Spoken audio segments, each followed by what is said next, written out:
Good day, smart mathematicians. Let's do question 3C1.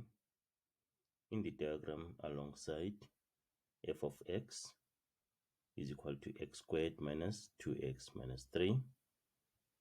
A is the y-intercept. This is A.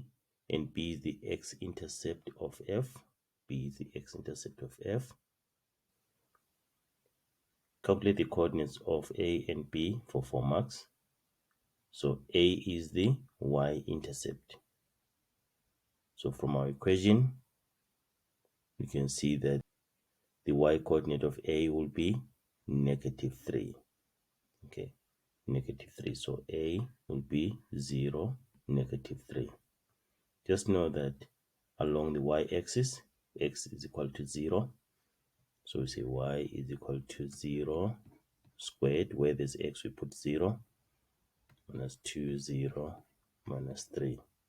And then get y is equal to -3. So if x is 0, y is -3.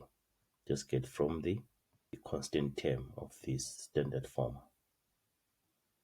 B is the x-intercept.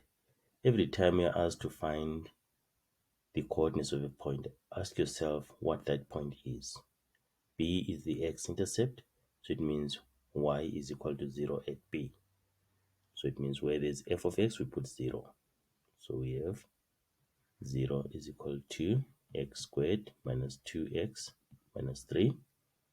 Then we can look for the factors of -3 that can give us -2. So that is -3 and +1.